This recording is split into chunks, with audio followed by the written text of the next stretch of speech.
E oggi tutti iniziano il progetto facendo la cosa più pazza, la maglia più strana, e poi non si vende. Secondo me è completamente anacronistico avviare un brand dicendo Erasmo Ciufo. Mi scrive un messaggio, se non sbaglio, la sera all'1 o alle 2, quindi tardi, e mi dice: quanto sei lontano da Firenze? Domani mattina ti chiamano, ti chiama qualcuno, probabilmente ti vuole conoscere i cani. Vado a cena con lui e con Bianca. Potete immaginare cosa vuol dire chiaramente sedersi con una persona che ha un impatto mediatico sulla musica, sull'arte. Sono stato svegliato da un paio di messaggi intimandomi di cancellare il post.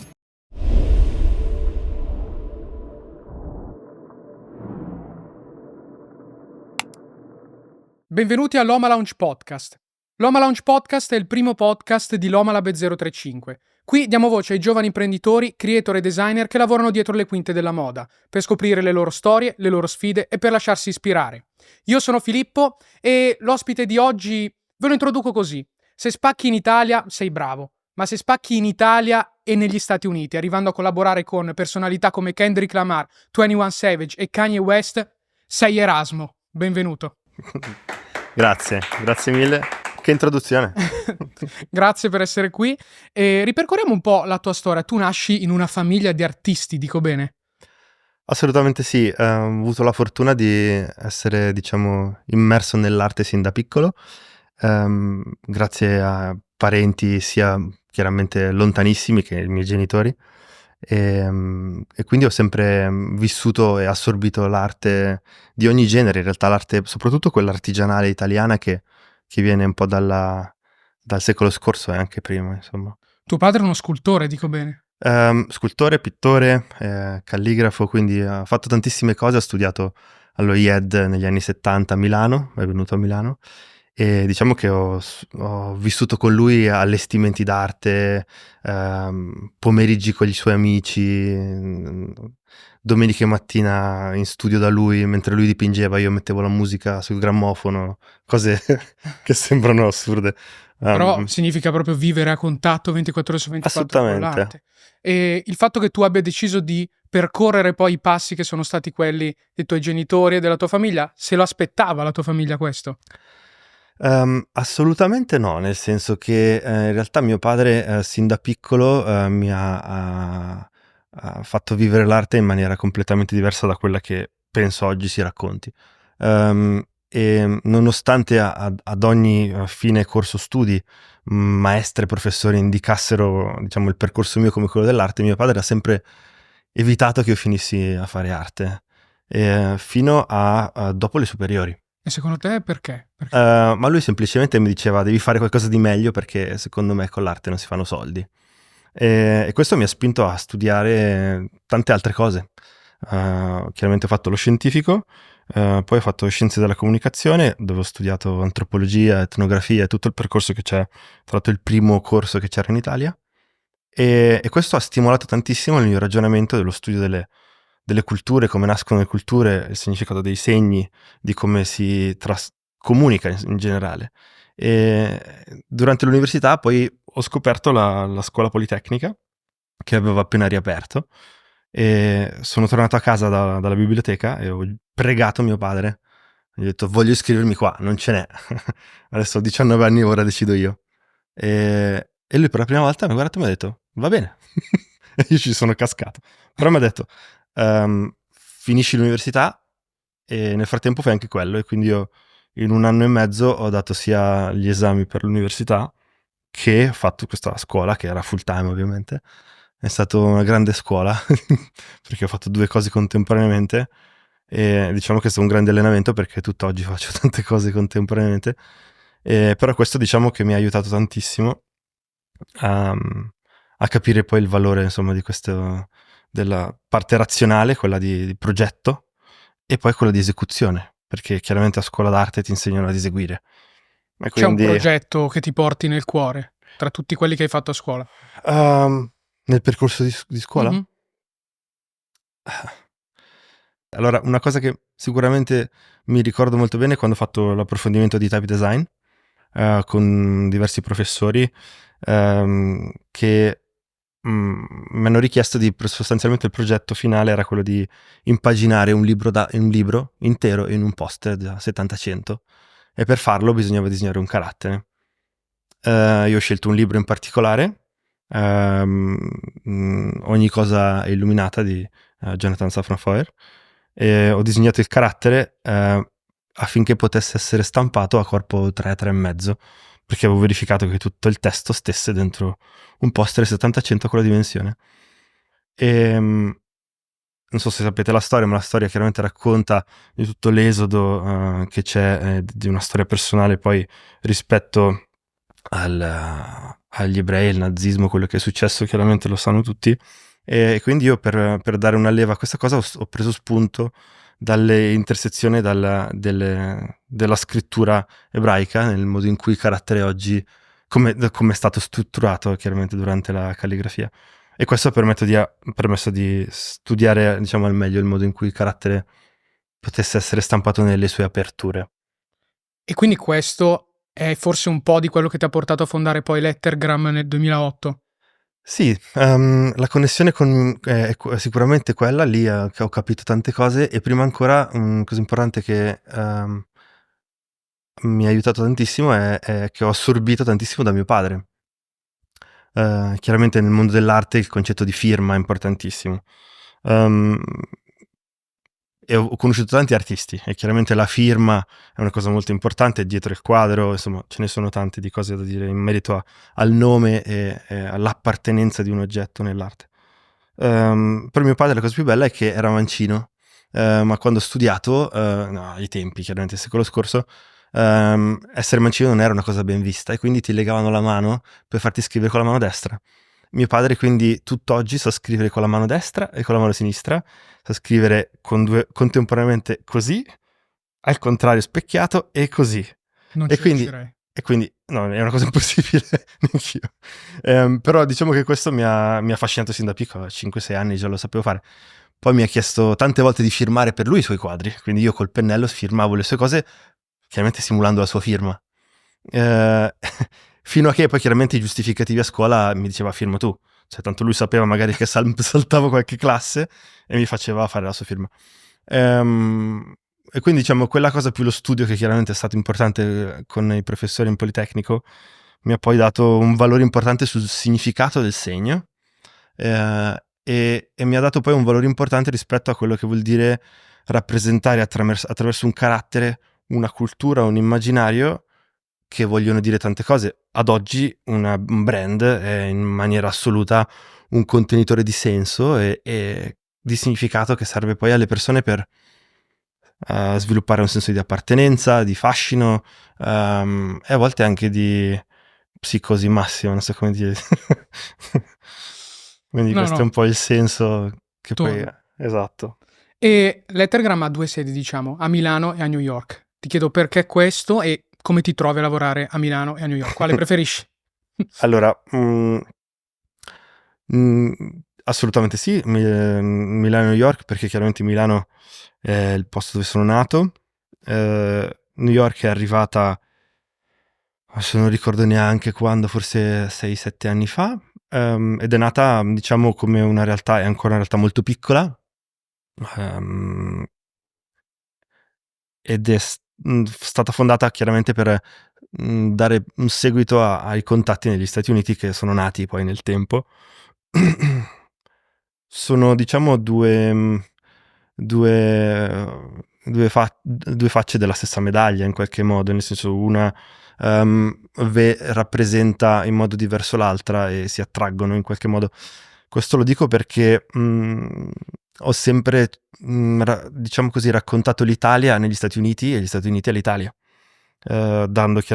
portando un valore di contributo in un territorio, raccogliendolo dall'altro. Ed è successo chiaramente nel percorso di progetto verso gli Stati Uniti, e al contempo, al contrario, quando ho avuto esperienza negli Stati Uniti, l'ho riportata in Italia. E non solo nella musica, ma chiaramente anche nel progetto di branding e di vario genere, insomma. Dove è meglio lavorare secondo te oggi? Mm, Direi dappertutto, nel senso che in realtà oggi stare in un posto non è veramente così importante. Il lavoro dislocato è forse più contemporaneo di sempre, ecco, quindi il network è importantissimo, ma non credo sia fondamentale quanto invece l'esperienza e il pensiero, il progetto e la capacità di analisi che si sviluppa, ecco. Lettergram, l'hai detto prima, hai parlato prima di networking, ti ha portato a collaborare con delle realtà che per chiunque sono inimmaginabili oggi, no? Per citarne alcune, Louis Vuitton, Off-White, anche fino ad arrivare a Bershka, Adidas, Sì. H&M. Qual è il segreto? Cioè, basta costruire delle connessioni per arrivare a questo tipo di risultati? Allora, dal mio punto di vista il networking è molto importante. Ad oggi però, proprio per, diciamo i media che abbiamo a disposizione, c'è la tendenza di pensare che apparire e cercare networking sia più importante che il lavorare stesso. E devo dire che, l'immagine che fuori si dà o che diciamo noi tutti percepiamo da quello che guardiamo, è spesso, deformato da quello che è effettivamente il succo del percorso che io ho fatto. Io ho costruito connessioni grazie al word of mouth, quindi quando persone hanno validato il mio lavoro e l'hanno promosso e raccontato ad altri, quindi non sono spesso, se non quasi mai, andato a cercare lavoro e inseguito persone.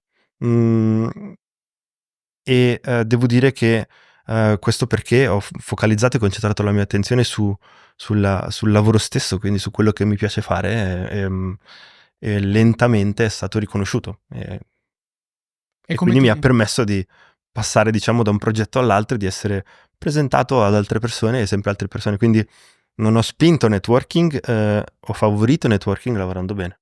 Hai mai commesso degli errori nel costruire relazioni e, come li hai risolti o comunque ci sei passato sopra? Quanto è importante nel momento in cui tu vai a creare una connessione o attiri questa connessione a te, attiri il networking come hai appena detto, saper poi portare avanti delle connessioni durature nel tempo. Ehm, io penso la cosa più importante nella costruzione di una relazione sia un equo rispetto, una comprensione della controparte che hai davanti e questo aiuta generalmente a innanzitutto a definire il tono di voce, il tipo di relazione che vai a costruire, nasce da lì.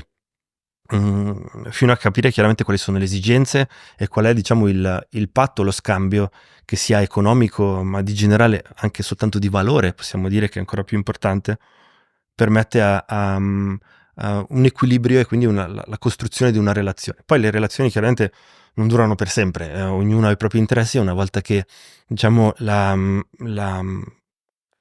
l'approccio ha un suo compimento, quindi finisce,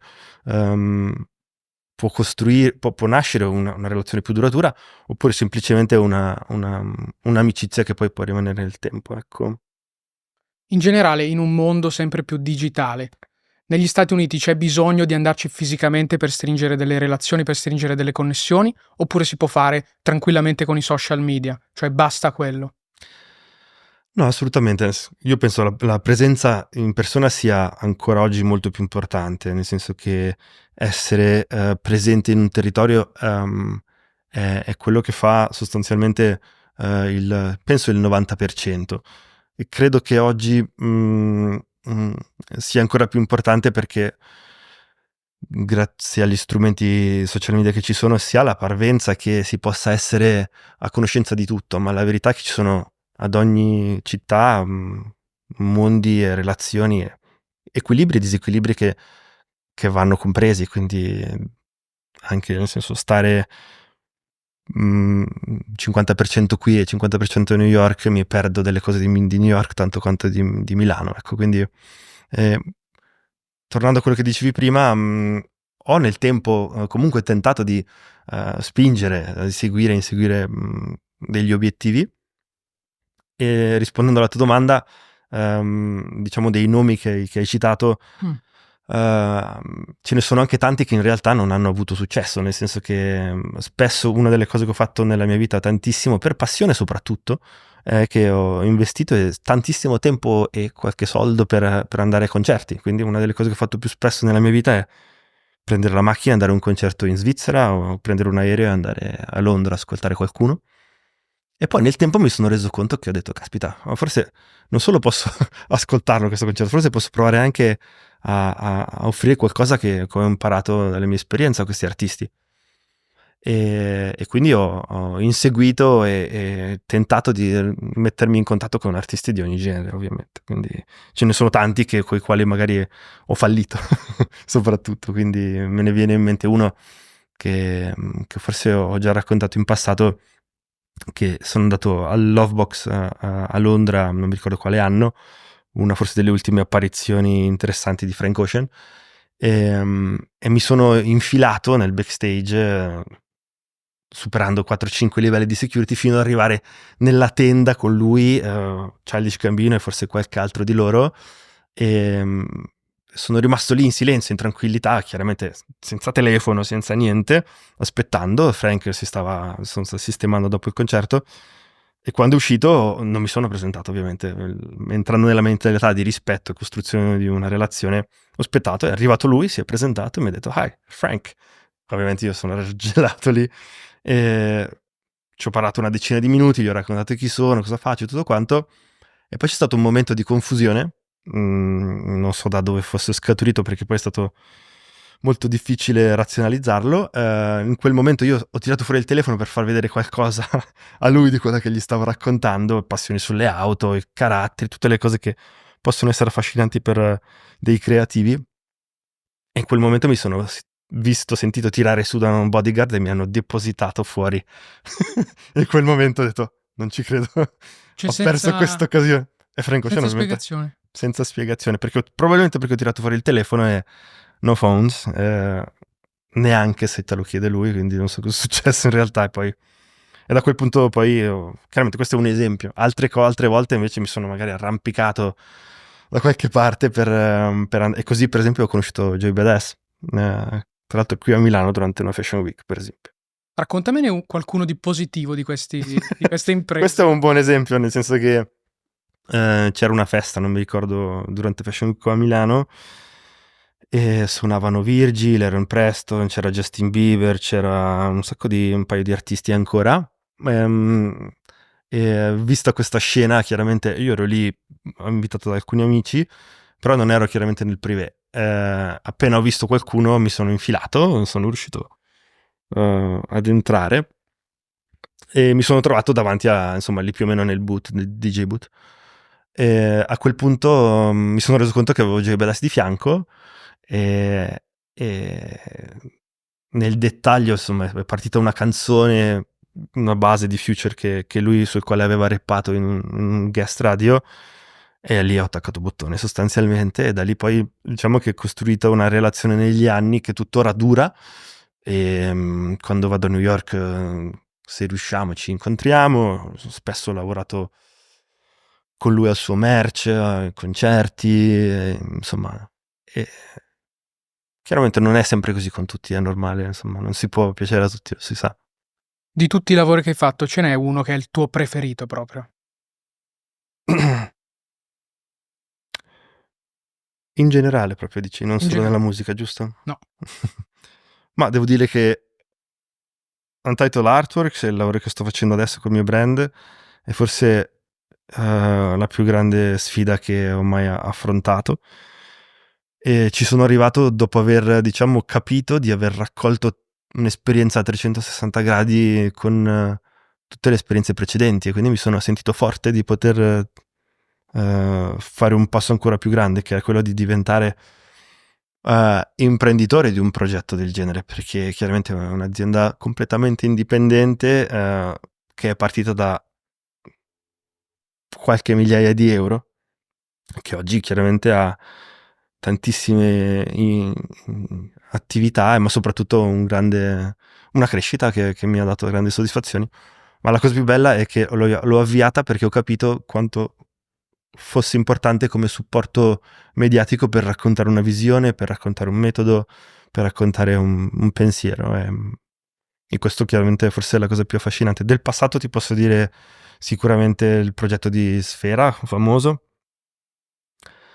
che è arrivato forse al secondo o al terzo progetto con lui, quindi c'era una grande relazione di fiducia, non solo con lui, con tutto il suo team, Sciablo, con Jacopo Pesce, insomma un bellissimo gruppo sul quale chiaramente ho avuto la fortuna di dare un contributo e mi hanno dato fiducia, li ho ascoltati e l'abbiamo costruito insieme. Quindi questo forse è uno dei progetti più interessanti che poi ha avuto un impatto importante sulla sua carriera musicale, sulla scena musicale italiana e chiaramente sulla mia felicità e sul mio track records, diciamo. Io ammetto di averti conosciuto proprio con quel progetto lì, quindi con tutta la direzione artistica di Famoso. Grazie. Com'è nata proprio la relazione con Sfera? Cioè, qual è stato il primo incontro?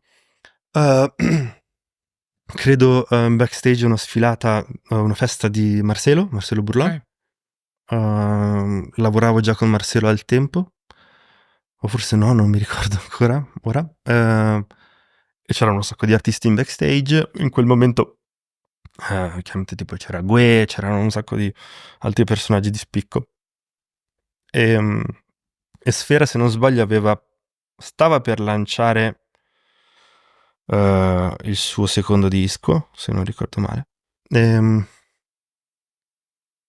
E semplicemente sono andato a parlargli e gli ho detto, cioè, mi sono preparato, avevo già i miei PDF, le mie robe, mi sono caricato sul telefono il PDF in modo che si vedesse, perché poi ovviamente aprirlo al momento non era un granché.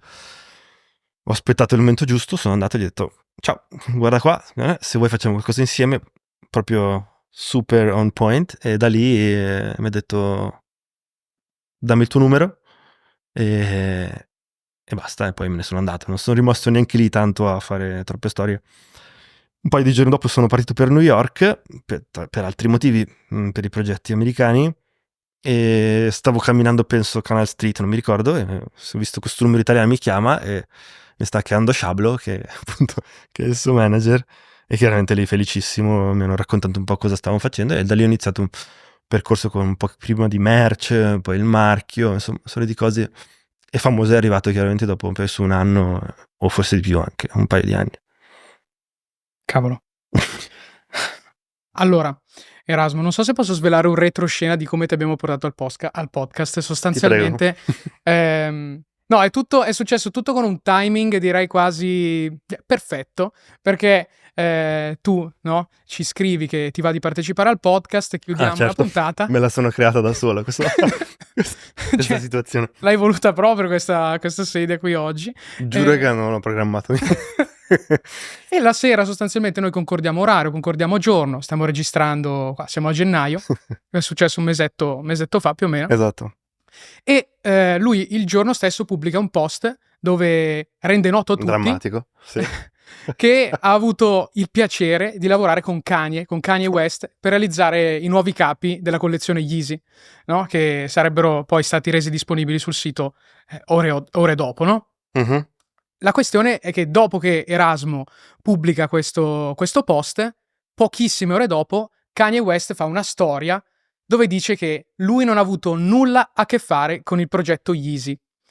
E qui io innanzitutto ti chiedo come l'hai presa, perché chiaramente non deve essere facile quando una persona così, mi verrebbe da dire, grande, ma è forse più che grande Kanye per tanti di noi,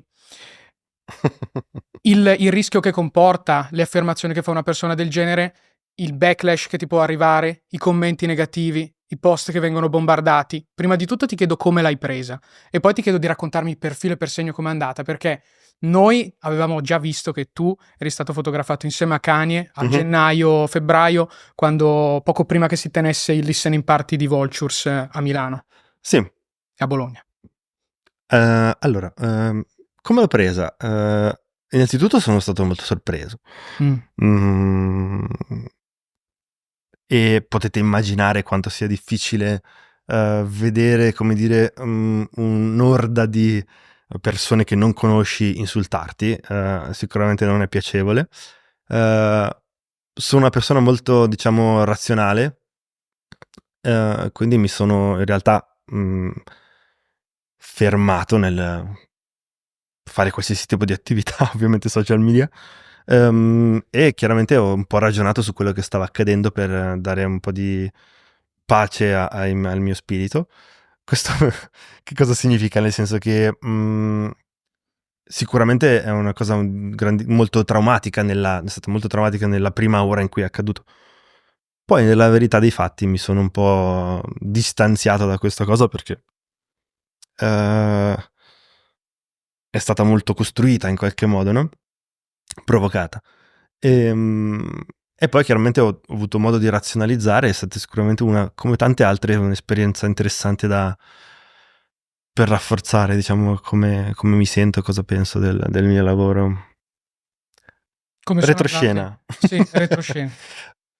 Allora, beh, parto da un po' prima, nel senso che stiamo parlando di un anno fa, sì. Ho avuto la fortuna, grazie a una persona che conosco, che è uno stylist americano, Zai, non so se lo conoscete, di vestire un po' di artisti durante Vultures, e quindi ho partecipato e seguito i concerti da Milano, Bologna, Parigi, con la crew, quindi con Freddie Gibbs e tutti gli altri, insomma. Con gli artisti in particolare ho avuto giusto le relazioni che servivano per vestirli o per presentarmi, salutare in backstage, tutto quello che succede, ma però è stato chiaramente bello conoscere tutta la crew, che è un gran team e molto affascinante. Bellissima esperienza, soprattutto perché per il valore che, come sappiamo, ha per tutti, quindi essere nel posto dove tutti vogliono essere, senza che abbia fatto nessuno sforzo perché sono stato richiesto lì, è stato un grande valore per me, sono stato molto felice.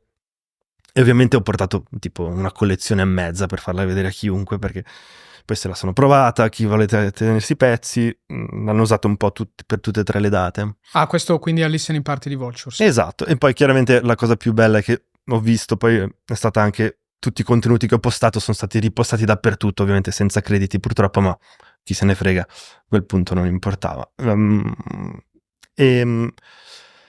Invece poi cosa è successo? Penso a giugno, se non sbaglio, un altro caro amico di Los Angeles che lavora con lui costantemente, Eric, che saluto, mi scrive un messaggio, se non sbaglio, la sera all'1 o alle 2, quindi tardi. Io sono abituato a lavorare anche la sera per chiaramente stare in contatto con gli Stati Uniti, non tutte le sere, ma lo faccio quando serve.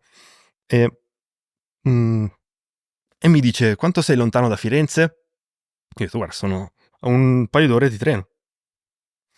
E mi dice: guarda, domani mattina ti chiamano, ti chiama qualcuno, probabilmente ti vuole conoscere cani. Chiaramente sono rimasto subito scioccato, anche perché durante il tour io con i cani non ho avuto contatti. Potete immaginare comunque una crew di 200 persone, il livello di gerarchia che ti permette di arrivare a sederti e parlare con cani durante i tour è sostanzialmente impossibile, soprattutto perché durante i concerti gli artisti sono concentrati sulla loro performance, quindi pensare di dover incontrare, poter parlare con un artista stando in backstage durante un tour è forse la cosa più pretenziosa che una persona possa pensare di fare. E quindi la mattina stessa, verso le 7 o le 8, mi chiama, se non sbaglio, il suo bodyguard o il suo assistente, insomma un po' il suo braccio destro, e mi dice, e mi manda l'indirizzo: vieni qua. Quindi io stavo facendo colazione, letteralmente mi metto due cose addosso e corro con lo zaino in stazione, ovviamente, come potete immaginare. Salgo sul primo treno e arrivo a Firenze, vado in hotel da lui e lui non c'è. Non c'è perché lui era già nel suo atelier, dove aveva appunto costruito e settato tutto il team per lavorare in Italia. Diciamo, la versione poi più rapida per raccontarla è che poi alla fine la sera riesco a incontrarlo, perché lui mi invita a cena, vado a cena con lui e con Bianca al Four Seasons, dove risiede, dove stava, e ho avuto una cena spettacolare, nel senso felicissimo. Potete immaginare cosa vuol dire chiaramente sedersi con una persona che ha un impatto mediatico sulla musica, sull'arte, probabilmente per tanti anche sulla musica, sulla propria vita creativa, ed è stato, diciamo, forse uno dei momenti più belli che ho ho avuto con lui, perché abbiamo parlato di musica, delle sue apparizioni passate, delle cose che secondo me significava quello che lui ha detto negli anni, piuttosto che, non so, di basi che io sapevo da dove venissero e lui non se lo ricordava semplicemente perché chissà che ne so, alla mia collezione, ai suoi vestiti, insomma, è stato 2 o 3 ore di scambio stupendo. Il giorno dopo, la mattina, sono chiaramente stato invitato a lavorare in team col suo team. Ehm, e da quel momento chiaramente ho fatto in 3-4 settimane una vita molto impegnativa a lavorare a stretto contatto con lui e con il suo team, compreso Gosha, i suoi assistenti. eh, e, mm, e nonostante fosse un'esperienza molto, diciamo, provante perché molto stimolante, ma allo stesso momento il livello di, di stimolo che ricevi deve chiaramente dare un contributo, è stato su tantissimi progetti diversi, tantissimi, con una ciclicità a livello giornaliero abbastanza alta, è molto stimolante, e quindi diciamo che ho avuto forse la conferma del valore del genio che rappresenta. Dopo circa un mese, appunto, lui in quel periodo è andato in Asia, in Giappone, e da lì chiaramente le cose si sono un po' fermate, nel senso che lui, stando sempre in giro, fa le sue...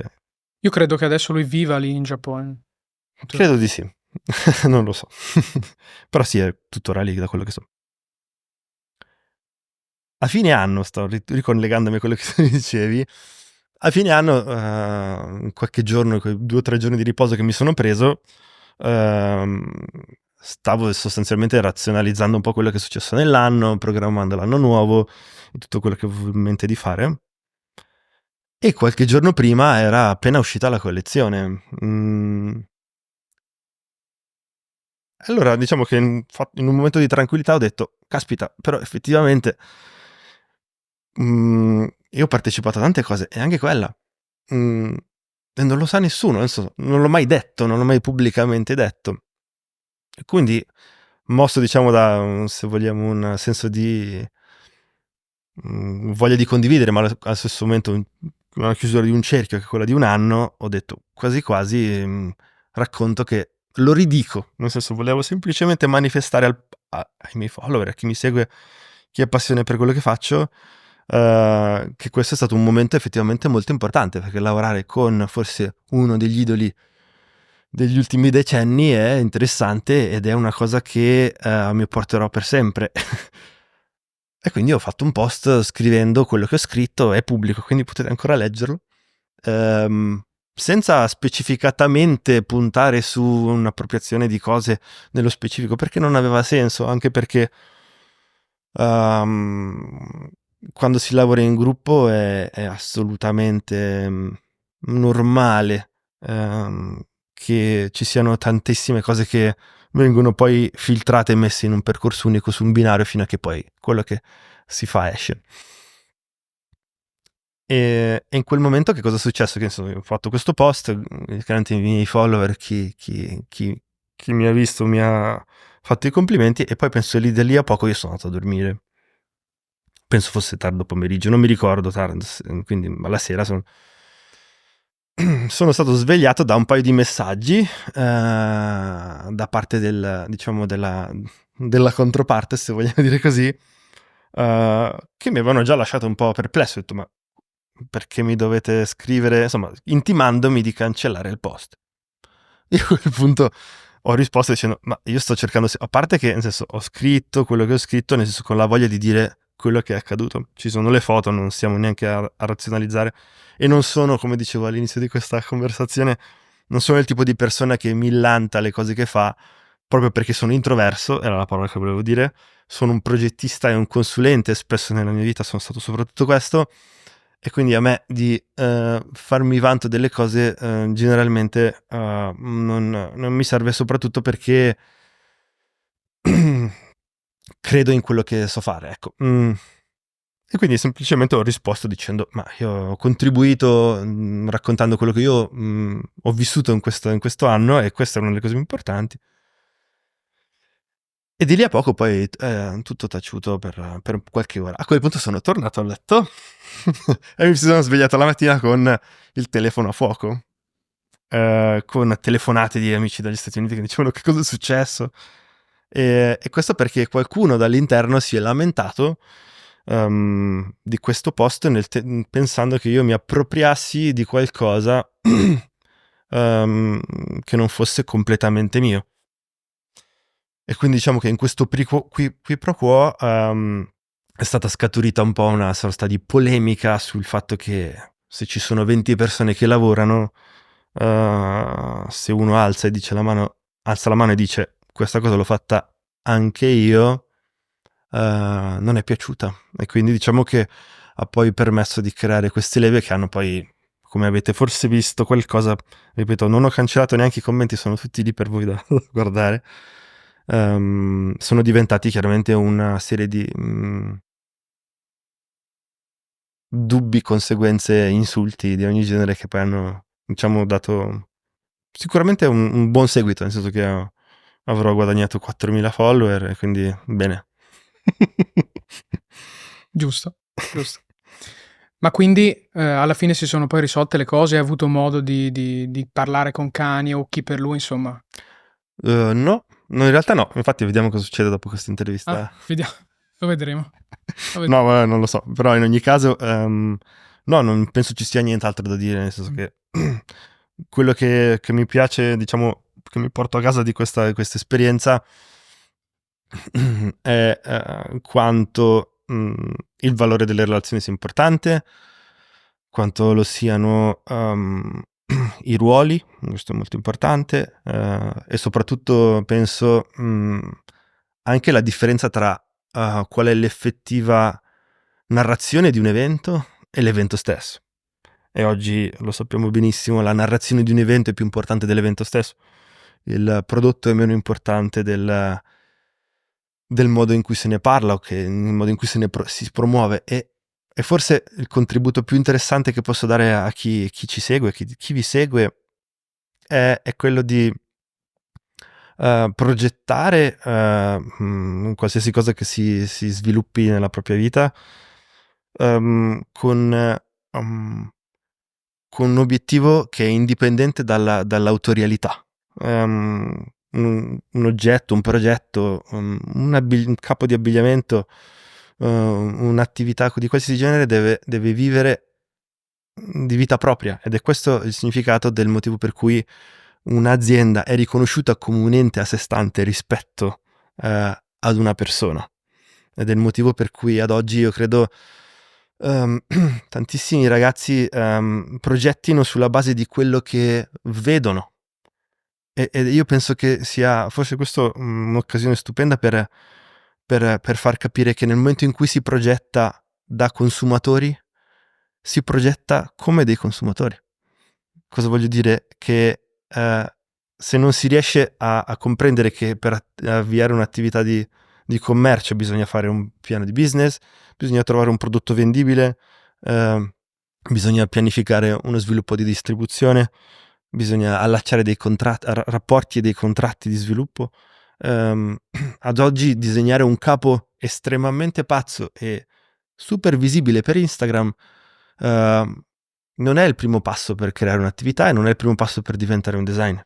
Io penso completamente l'opposto. Io vorrei che le cose che disegno siano invisibili e più diffuse possibile. Questo è quello che significa creare un'azienda che dura 20, 30, 50 anni, non fare qualcosa che porta valore al mio nome, perché quello è la conseguenza della storicizzazione del racconto dell'artista e del designer.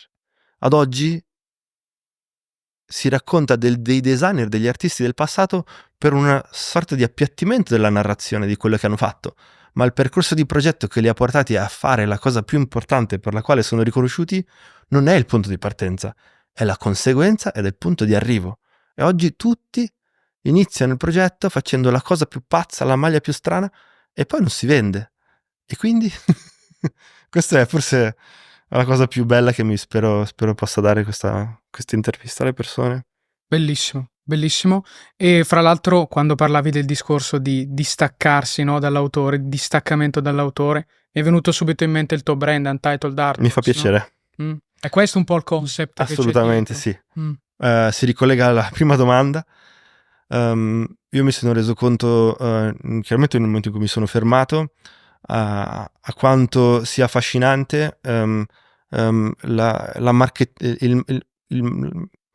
la marketizzazione, il marketing di un prodotto. Se il prodotto ha valore di per sé, non è importante a quale brand fa parte, di quale brand fa parte. Perché l'autorialità, anche essa stessa, è mercificata. Quindi un quadro, un disegno, una penna, un capo di abbigliamento hanno un valore di per sé se hanno una funzione nel mercato, visto il panorama che è presente nel soddisfare una nuova esigenza che qualcuno ha, che può essere un pubblico piccolo, grande o mondiale.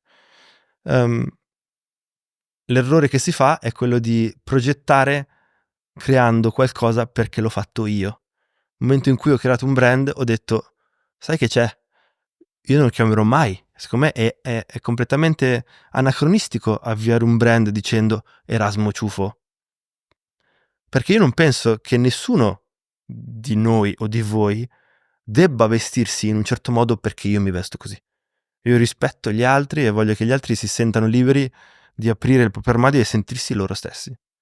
E quindi quando ho detto perché dovrei, io voglio dare un contributo, ma non voglio dare un contributo dicendo alzo la voce, voglio essere il prossimo, che l'anno prossimo parlano tutti di me. No, io voglio che tutti si vestano bene e che abbiano qualcosa da me che sia non solo un vestito, ma un concetto più ampio.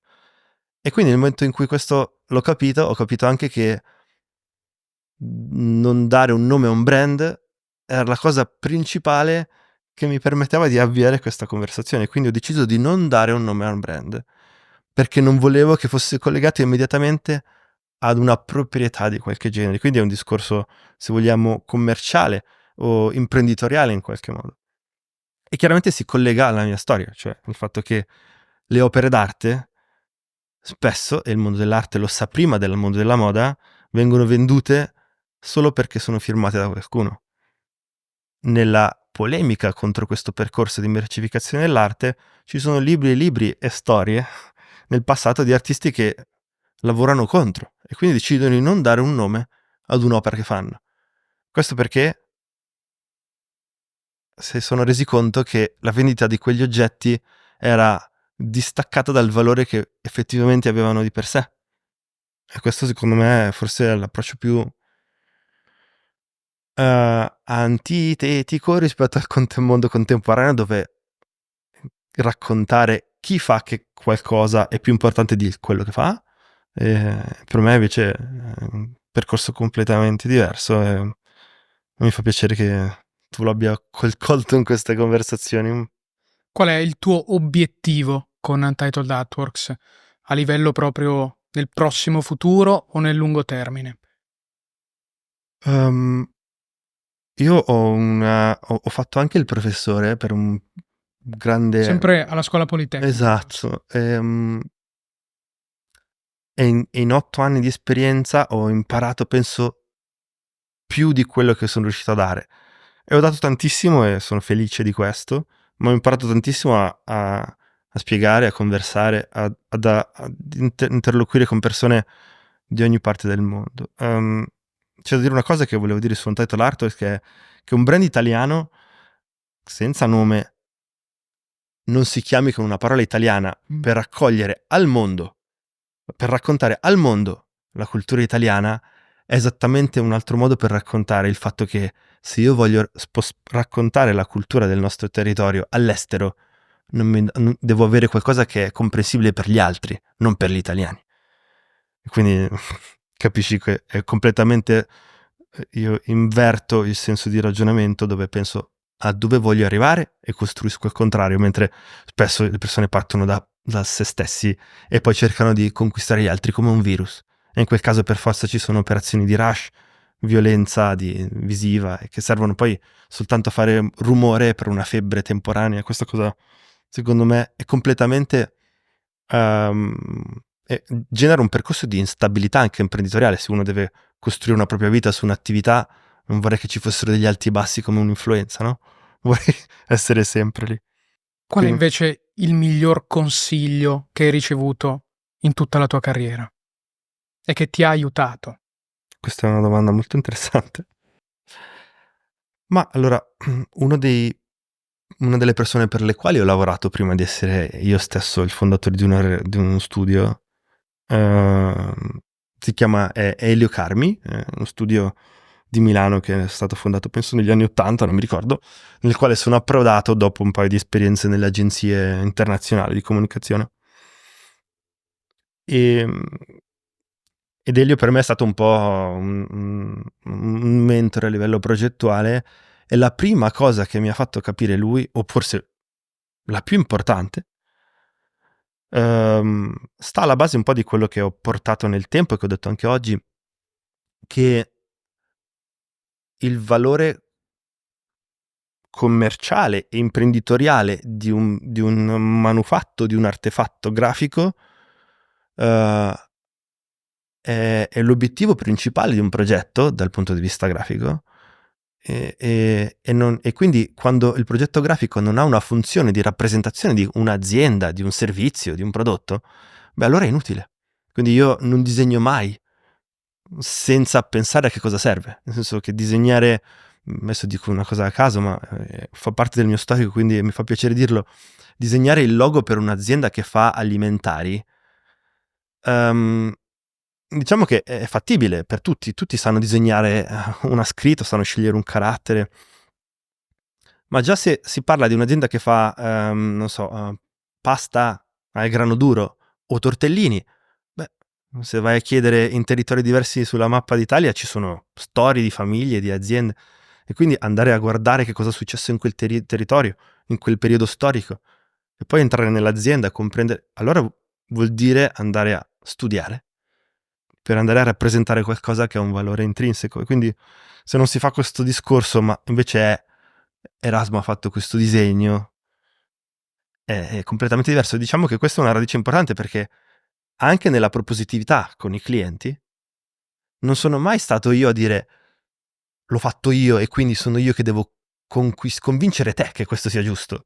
Se io parto da te e studio qual è la tua storia, qual è il tuo servizio, la tua azienda, la cultura del tuo territorio, e te la mostro e la filtro e la uso per raccontare quello che tu vuoi fare, è finita, perché poi l'azienda è tua, il marchio l'ho disegnato io, certo c'è l'autorialità, ma l'azienda sarà tua, la userai tu per gli altri 20 anni da qui in avanti, quindi io non c'entro proprio niente in quel che stiamo facendo. Quindi io sono, diciamo, una persona che permette questo, e secondo me esattamente, rimuovendomi dall'immagine, non so come dirlo, traduco dall'inglese, quindi removing myself from the picture, e questo è il senso di quello che significa essere, secondo me, un progettista. Quindi chi si mette al centro per fare qualcosa e provare a conquistare gli altri fa un lavoro diverso, un percorso diverso dal mio. Ecco, secondo me non è neanche un designer, e con questo forse posso chiudere coi riferimenti più importanti di questa intervista. Io Erasmo davvero ti ringrazio per il Grazie io a contributo. te, grazie davvero. Grazie per il contributo che hai dato oggi al podcast, davvero. Applauso. Grazie mille, grazie a voi. Grazie.